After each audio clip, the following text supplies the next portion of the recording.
이 시간에 시온 찬양대를 통해서 우리에게 주신 그 진리의 말씀, 온 세상 비추며 우리의 인생길을 비추는 귀한 말씀에 대해서 감사하며 찬양 올리게 하여 주시니 진심으로 감사합니다. 교회의 이 귀한 진리의 말씀을 허락하시고 교회를 통해서 날마다 이 말씀을 우리가 듣게 하여 주시오니 우리의 심령이 환하게 밝혀지게 하시고 우리의 가는 인생길이 환하게 비춰져서 실수하지 않게 하시고 진리의 길로 주님의 뜻대로 살아가는 주의 백성들이 되게 하여 주시옵소서. 이 시간에도 우리에게 귀한 말씀 주실 때 이 말씀을 우리 마음속에 깊이 새기고 삶의 기준으로 삼아서 좌로나 우로나 치우치지 않는 믿음의 성도들이 되게 주시옵기를 예수 그리스도의 거룩하신 이름으로 간절히 기도하옵나이다. 아멘. 할렐루야. 하나님의 크신 은혜가 우리 가운데 충만하시기를 주의 이름으로 축원합니다. 우리 옆에 사람들 인사하겠습니다. 잘 오셨습니다. 축복합니다.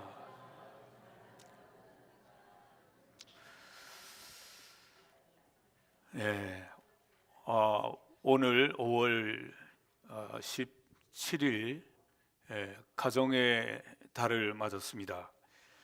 오늘 이 가정에 대한 말씀을 지난 주일과 함께 이어서 말씀을 드리려고 합니다. 한번 따라하겠습니다. 신앙 모델의 가정. 오늘 우리 세상이, 오늘 우리 현대 사회가 가장 충격적인 변화가 일어나고 있는 것은 가족이 해체된다는, 가족 해체라는 문제입니다. 가족이 급속도로 해체가 되어지고 가족이 다 풀어져 버린다는 거예요. 똘똘 뭉쳐진 이 가족, 그동안에 전통적으로 의지하고 또 사랑하던 이 가족의 개념이 점점 무너지고 있다고 하는 것입니다. 이것이 오늘 우리 사회에 큰 충격을 주고 있고, 가족이 무너지면 이 사회에 불안하게 되고, 또 이 사회가 불안하면 나라도 위태로워지는 그런 가장 기초인 이 사회가, 이 가족이 해체된다고 하는 것은 충격이 아닐 수가 없다는 것입니다. 불화 때문에 가족이 해체되는 경우도 있고, 또 경제적인 이유 때문에 해체되는 경우도 있고, 사회적인 여러 가지 여건으로 말미암아 이 가정들이 해체가 되고 있는 이런 안타까운 세상을 우리가 살아가고 있습니다. 한 그 지붕 아래 있으면서도 대화가 없는 집이 있고, 정서적으로 유대가 있지 않는 그런 가정들도 점점 늘어나고 있습니다. 하나님께서 우리에게 가정을 주신 것은 가정 속에서 행복을 찾으라고 우리에게 주신 아주 소중한 선물인데, 가정이 해체된다는 것은 얼마나 참 불행한 것입니까? 독일의 시인 괴테라고 하는 유명한 시인이 그런 말을 했습니다. 가정에서 행복을 찾는 사람이 가장 행복하다. 그럼 가정이 아닌 것에서 행복을 찾는 사람도 있는데 그 사람들은 불행한 것이라는 거예요. 오늘 우리 성도들, 여러분들의 가정을 건강하게 잘 일구시고 가정에서 행복을 찾는 복된 우리 성도들이 되시기를 주의 이름으로 축원합니다. 그런데 이 가정이 해체되는 것은 참 심각한 문제인데, 그보다도 더 심각한 문제가 있다는 것입니다. 그것은 바로 무엇일까요? 영적인 가족이 해체된다는 거예요. 영적인 가족. 바로 그 말은 무슨 말씀이겠어요? 믿음의 가정 안에서 믿음을 가지고 있는 사람들이 믿음을 잃어버려서 믿음의 가정조차도 해체되고 있다는 거예요.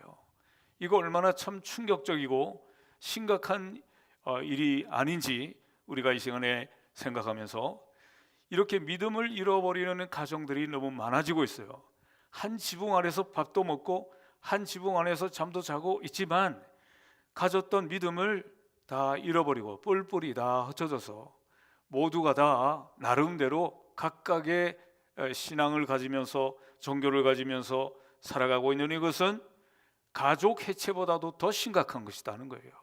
우리가 이 사실을 심각성을 깨닫는 우리 성도들이 다 돼야 될 줄로 믿습니다.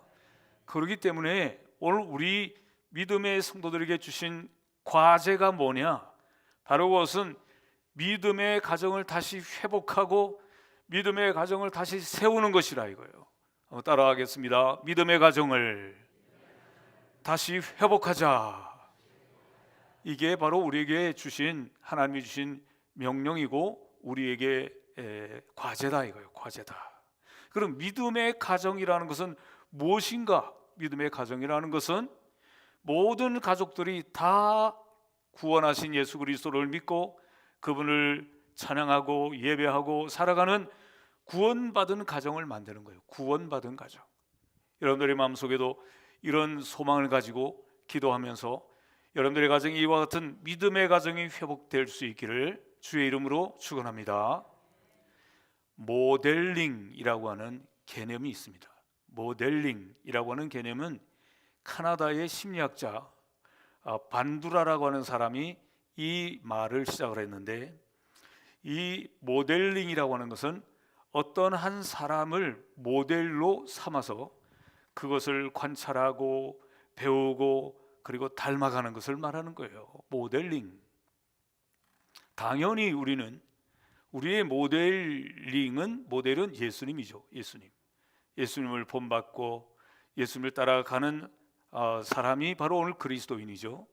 근데 우리의 가정의 모델이 있어야 한다는 얘기죠.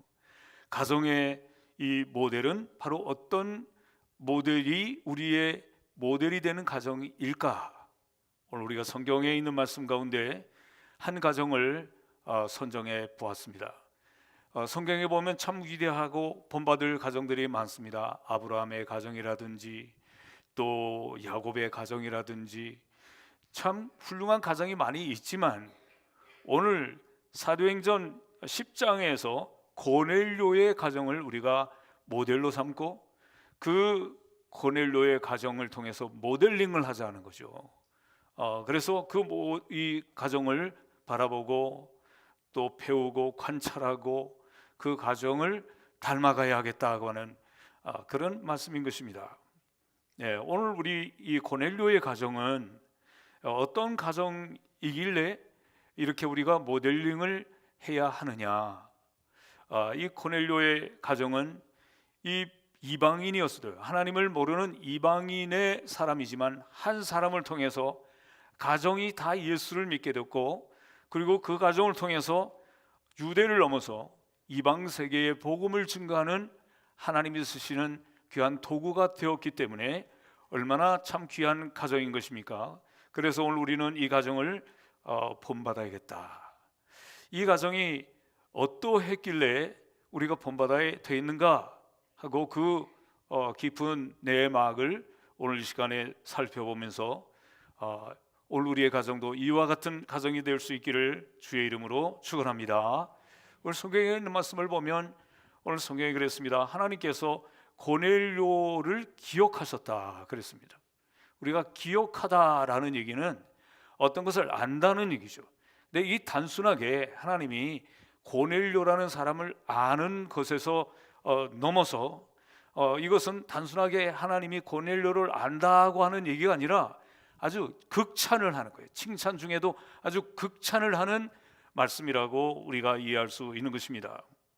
고넬료라는 사람이 어떤 사람이었길래 이렇게 우리 하나님께서 극찬을 하셨을까? 오늘 1절에 있는 말씀을 보면 가이사라에 고넬료라 하는 사람이 있으니 이달리아 부대라는 그 군대의 백부장이라고 말씀하고 있습니다. 로마 제국 시대였기 때문에 로마가 다 통치를 합니다. 그 안에는 모든 많은 중동 지역의 많은 나라들을 다 로마가 통치하던 시대였던 것입니다. 그래서 그 식민지 국가들마다 다 로마가 부대를 통해서 통치하게 만드는데, 그 이스라엘에는 이달리아대라고 하는 부대가 있는데 그 부대의 백부장으로, 그 부대를 책임진 사람으로 고넬료라는 사람을 파견했다는 거예요. 군인이라는 것입니다. 그리고 장교라는 것입니다. 또 식민지 국가의 장교기 때문에 굉장한 영향력이 있는 사람이라는 말씀인 것입니다. 그런데 오늘 말씀을 보니까 2절에 이 사람이 하나님을 경외하고 또 그 지역의 식민지 국가의 백성들을 구제하고 늘 기도하는 경건한 사람이다라고 오늘 성경에서 말씀하고 있습니다. 하나님을 경외하고, 경외라는 말이 무엇일까요? 경외. 이 경외라고 하는 말은 헬라어로 포베오라고 하는 것인데요, 두려움이라는 얘기입니다. 두려움. 이 두려움이라고 하는 것은 그저 공포심에 의해서 생긴 두려움이 아니라 너무나도 존경함으로 생긴 두려움이라는 것입니다. 이런 경외함이 이 고넬료에게 있었다는 것입니다. 이 하나님을 경외함으로, 또 경외함으로 경건했다, 이런 말씀이 있어요. 경건이라는 말은 무엇일까요? 우리가 경건에 대한 생각을, 이 개념을 우리가 오해하기 쉬운데, 뭐 경건하게 보인다든지, 뭐 경건하게 말한다든지, 경건하게 걷는다든지, 이 모든 것은 다 오해인 것이죠. 오해인 것이죠. 경건이라는 것은 헬라어로 유세베이아라고 얘기하는데, 이것은 하나님을 사랑하는 마음과 또 하나님을 두려워하는 마음이 함께 있다는 것입니다. 그러니까 이 경외라는 말과 이 경건이라는 말은 매우 가까운 단어인 것이죠. 매우 가까운 단어인 것입니다. 하나님을 사랑하는 마음과 두려워하는 마음이 함께 있는 거예요. 오늘 하나님을 사랑하고 또 두려워하는 마음이 함께 있을 때 오늘 우리는 어떻게 생각할까, 우리가 어떻게 행동할까 하는 것을 우리가 여러 가지로 생각할 수 있는 것입니다. 그렇기 때문에 하나님을 사랑하고 하나님을 두려워하는 마음이 있는 이 고넬료, 이런 마음 때문에 하나님을 사랑하는 마음 때문에 하나님께서 기뻐하시는 일을 하게 되는 것이고, 하나님이 원하시는 일을 하게 되는 것이고, 그래서 하나님 앞에 늘 기도하고, 그리고 또 구제하는 일에 열심을 다해서 이렇게 매우 균형적인 신앙을 갖고 있는 사람이 바로 이 고넬료였다라고 말씀하고 있는 것입니다. 오늘 우리 신앙의 이 균형은 너무 중요한 것입니다. 오른손과 왼손이 있듯이 우리가 항상 생각도 균형 있게 해야 되듯이, 또 우리의 말도 균형 있게 말을 해야 되듯이, 신앙도 그렇습니다. 균형 있게, 하나님께 기도하는 것과 또 이 이웃들을 구제하는 이것을 잘 균형을 맞춰서 살아가는, 이것이 건강한 신앙인데, 고넬료는 이런 건강한 신앙의 사람이었다는 것을 보게 되는 것입니다. 온 집안과 더불어 하나님을 경외했다. 이 온 집안 식구들을 다 이 고넬료가 이끌었다는 거예요. 그러니까 온 집안 식구들을 믿음으로, 영적으로, 신앙으로 이끌어가는 제사장이었다는 것입니다. 고넬료의 위대한 점은 바로 이런 것 때문에 위대한 것입니다. 돈을 많이 벌어다 줘서 위대한 것이 아니라, 또 가정에서 큰 좋은 집을 지어줬기 때문에 위대한 것이 아니라, 그 가정에 신앙의 리더가 되고 또 제사장으로서 온 집안 식구들을 다 하나님을 경외하도록 이끄는 이런 리더십, 영적인 영향력이 고넬료에게 있었다는 것입니다. 그래서 이 고넬료는 참 하나님 앞에 큰 극찬을 받는 사람이 되었다는 것입니다. 네, 오늘 이렇게 기도하는 고넬료에게 하나님이 환상 중에 나타나시고 하나님의 천사를 보내서 뭐라고 말씀하십니까? 저 요바에 가면 그 베드로라고 하는 시몬이 있는데, 그 사람을 초청해다가 하나님의 말씀을 들으라라고 하나님의 사자를 통해서 말씀했어요. 요바, 오늘의 우리가 많이 들어본 이름이죠. 텔아비브라고 하는 곳이 바로 그 요바예요.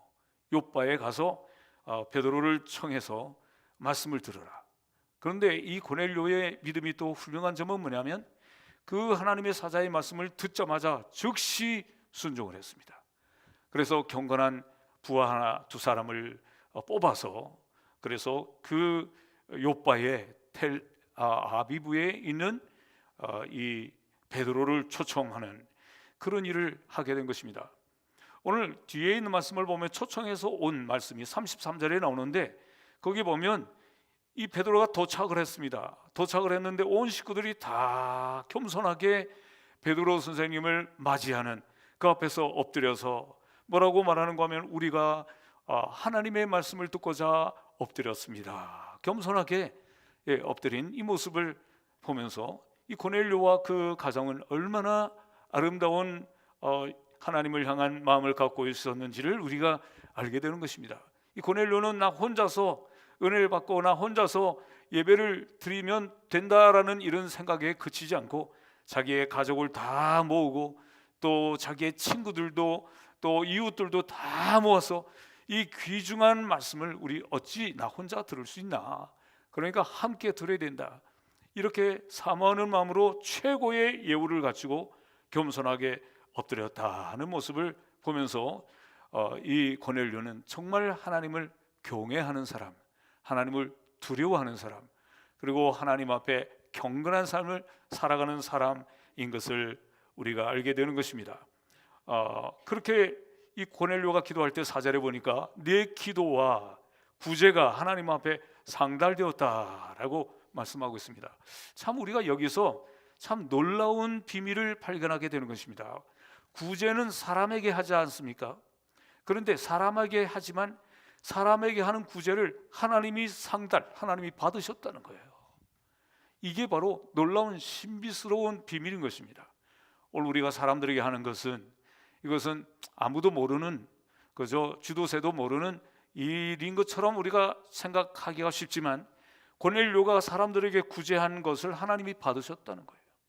여러분, 이 사실을, 이 비밀을 꼭 기억하시고 사람들에게 아름다운 말, 또 아름다운 사랑의 말, 구제하는 이 모든 행위들을 하나님이 다 받으신다 하는 이 믿음으로 기도하고 또 구제하는 우리 성도들이 다 되시기를 주의 이름으로 축원합니다. 왜 이 구제가 하나님이 이 구제를 받으셨다 그랬을까요? 이 구제는 하나님이 기뻐하시는 것이기 때문입니다. 구제는 어떤 사람에게 하는 것입니까? 어려운 사람에게 하는 것입니다. 특별히 구약 시대에 있는 말씀을 보게 되면 어려운 3대 어려운 사람들이 있어요. 고아와 과부와 나그네. 이 사람들은 누구에게도 의지할 수 없는 3대 약자들이거든요. 이 약자들을 위해서 하나님께서는 그 이스라엘 백성들에게 추수를 할 때도 다 추수하지 마라, 모퉁이 것은 남겨놔라, 이삭은 줍지 마라 라고 하나님께서 특별히 말하실 정도거든요. 그러니까 하나님은 이런 가난하고 약한 사람들을 굉장히 사랑하신다는 거예요. 그러니까 이렇게 가난하고 약한 사람들에게 구제를 하는 것은 곧 하나님께 하는 것이다. 하나님께서 그걸 다 받으셨다는 거예요. 여러분, 이런 영적인 원리를 우리 마음속에 기억하면서 어떤 사람의 계산으로 하지 않고 하나님이 기뻐하는 일을 하는 것은 하나님께서 내 모든 것을 다 받으신다, 사람에게 했지만 하나님이 받으신다 하는 이 놀라운 비밀을 우리가 잘 기억해서 고넬료 같이 살아갈 수 있는 복된 성도들이 되시기를 주의 이름으로 축원합니다. 유대인들은 이 구제하는 것을 그래서 아주 열심히 하는데 가정마다 구제하는 헌금통이 다 하나씩 있다는 거예요. 그 구제라고 하는 말을 히브리어로 이 째다카라고 얘기하는데, 그래서 하나님이 명령하셨기 때문에 이 구제하는 것을, 헌금을 따로 해서 이 헌금을 가지고 구제하는 것을 생활화하고 있다는 거예요. 생활화하고 있다는 것입니다. 탈무드에 보면 이런 말이 있습니다. 물질을 다스리라. 그러면 그 물질은 너에게 유익한 충복이 될 것이다. 이런 말을 이 탈무드에서 하고 있는데, 우리가 물질 앞에 종이 되는 게 아니라 물질을 잘 다스려야 되는 자라는 것입니다. 돈의 황금 앞에 종이 되는 것이 아니라 그것을 필요한 사람에게 잘 쓸 수 있다면 그 물질은 너에게 나중에 충복이 된다. 네가 뭘 하고자 하면 그 물질은 따른다는 거죠. 어떤 사람들은 그러죠. 왜 나는 돈이 안 따르는지 모르겠다고. 저 사람에겐 돈이 잘 따르는데 왜 나는 돈이 안 따르는지 모르겠다고. 탈무드의 얘기를 우리가 좀 해석을 하자면 그렇습니다. 이것을 잘 쓰면 그 돈이 너에게 충복이 되어서 잘 따른다는 거죠. 하나님이 쓰는 사람에게 샘물이 솟듯이 하나님이 주신다는 것입니다. 이런 놀라운 진리를 우리가 잘 기억하시고 여러분, 우리가 예수를 믿고 신앙생활하는 것은 물질과 무관한 것이 아닙니다. 존 웨슬리 목사님의 유명한 설교가 있지 않습니까? 많은 사람들이 앉아 있는데 여러분, 그 앞에 보니까 한 부자가 앉아 있었습니다. 부자가 앉아서 이 설교를 잘 하시는 존 웨슬리 목사님의 설교를 듣고 있는데, 여러분, 돈을 많이 버십시오, 할 수 있는 대로 많이 버십시오 그랬더니 그 부자가 아멘 했다고 그래요. 그랬더니 존 웨슬리 목사님이 또 얘기합니다. 여러분, 할 수 있는 대로 이 돈을 많이 저축하십시오. 그랬더니 아주 한박 웃음을 지으면서 아멘 했다는 거예요. 그 다음에 세 번째, 존 웨슬리 목사님 말했습니다. 그 물질을 여러분 이웃들에게 잘 나누십시오. 그랬더니 아멘을 하지 않았다고 하는 일화가 지금까지 전해져 오고 있습니다. 존 웨슬리 목사님은 또 이런 얘기를 했습니다. 우리의 돈주머니를 우리가 잘 다스리기까지는 온전한 그리스도인이 아니다 그랬어요. 여러분, 그리스도인은 교회 나와서 열심히 앉아있는 것도 중요하지만 우리에게 주어진 그 물질을 잘 다스려야 된다는 거예요. 다스려야 된다. 탈무드의 얘기처럼 그러면 그것이 우리의 충복이 된다. 그런데 고넬료는 이렇게 잘 다스렸다는 거예요. 구제한 것을 하나님이 받으셨다는 것입니다. 얼마나 놀라운 것입니까? 네, 이렇게 균형적인 삶을 살아가고 있는 이 고넬료를 하나님이 사랑하시는, 그래서 극찬하시는 말씀이 성경에 기록되어 있고요. 오늘 고넬료가 또 왜 이렇게 우리에게 모델이 되느냐? 고넬료는 기도하는 사람이라는 거죠. 기도하는 사람. 오늘 우리 성도들의 가정이 기도하는 가정들이 다 될 수 있기를 주의 이름으로 축원합니다. 그것이 행복한 가정이고 하나님이 함께 하시는 그 가정의 증거가 되는 것입니다. 여러분들의 가정에 항상 기도가 있는 가정. 우리 인간은 약하지만 기도를 통해서 하나님은 일하시기 때문에 기도가 있다고 하는 것은 하나님의 역사가 있다는 얘기죠. 여러분들 가정에 이와 같은 놀라운 역사가 있도록 여러분들 기도하기를 쉬지 않기를 주의 이름으로 축원합니다. 유대인들은 규례가 있었어요. 그 규례가 뭐냐면 하루에 3번씩 기도하는 것. 다니엘도 하루에 3번씩 기도하지 않았습니까? 하루에 3번씩 기도하는 이 기도를 고넬료가 이방인이지만 고넬료가 이것을 그대로 받아들인 거예요. 받아들여서 고넬료가 기도했다는 것입니다. 기도 중에 하나님께서 하나님의 사자를 보내주셔서 베드로를 초청하라고 말씀했고요. 근데 이 고넬료가 이 기도를, 이 유대인들의 이 기도하는 3가지 습관 규례를 받아들인 것은 나름대로 그 저변에 깔려있는 이야기가 있습니다. 바로 그것은 뭐냐면 로마 제국이 멸망할 때 가정이 무너지고 사치하고 또 쾌락에 빠져서 망하게 되었죠. 물론 망하게 된 게 그것 때문에 그런 건 아니지만 또 있지만 이 로마 제국이 사치와 타락과 도덕이 무너지면서 그러면서 망하게 된 것이거든요. 그때 이 고넬료는 생각했습니다. 이스라엘은 말이죠, 로마의 속국이고 식민지 국가고 나라를 잃어버리지 않았습니까? 그런데도 불구하고 그들은 이스라엘 사람들은 그럼에도 불구하고 기도를 잃어버리지 않고 있는 것입니다.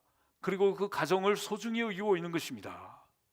그래서 이 고넬료는, 이방인 장교인 고넬료는 이거다, 바로 나라가 사는 길은 이거고 또 가정을 살리는 이런 길은 이거다 라고 해서 유대인들의 이 규례, 하루에 3번씩 기도하는 이 규례를 나의 것으로 만들고 기도하는 사람이 되었다고 하는 것입니다. 여러분, 이렇게 고넬료는 참 지혜로운 것이죠. 우리가 무엇을 보더라도 이 고넬료 같은 이런 지혜가 있을 때 가정을 살리고 여러분들의 인생을 살리는 놀라운 복이 임하게 될 줄로 믿습니다. 그러니까 고린도는 이것을 아는 것입니다. 지금 비록 이스라엘이 로마의 속국이고 식민지 국가이지만 그러나 이 사람들은 매우 강하다. 우리가 강한 것 같지만 이 사람들은 더 강하다. 이 사람들은 하나님 앞에 기도하는 일을 포기하지 않고 가정을 돌보는 일을 포기하지 않는다. 이걸 알았다는 것입니다. 오늘 여러분들에게 이런 고넬료 같은 이런 지혜, 이 고넬료 같은 안목, 이런 것들이 우리에게 있어서 지혜롭게 이 험한 세상에서, 유혹 많은 세상에서 승리하며 살아가는 성도들이 다 될 수 있기를 주의 이름으로 축원합니다. 그렇게 기도할 때 하나님께서 환상을 보여주셨고, 하나님께서 베드로를 초청하라고 말씀할 때 이 고넬료는 적극적으로 즉각 순종하고 베드로를 초청해서, 그렇게 해서 어떻게 됐습니까? 베드로를 초청해서 하나님의 말씀을 듣는데, 그 말씀을 듣는 고넬료와 식구들과 친척들과 온 이웃들이 그렇게 겸손한 마음으로 하나님의 말씀을 들을 때 하나님의 성령이 그 가운데 임했던 것입니다. 우리 사랑하는 성도 여러분, 오늘 우리가 하나님의 말씀을 들을 때 그 자세가 얼마나 중요한지 모릅니다. 이 고넬료의 집안처럼 하나님을 사모하고 갈망하고 겸손히 엎드릴 때 하나님의 성령이 그들 가운데 임하시고, 성령이 충만하게 임하시니까 그들이 다 세례를 받고 다 하나님의 교회의 일원이 되었습니다.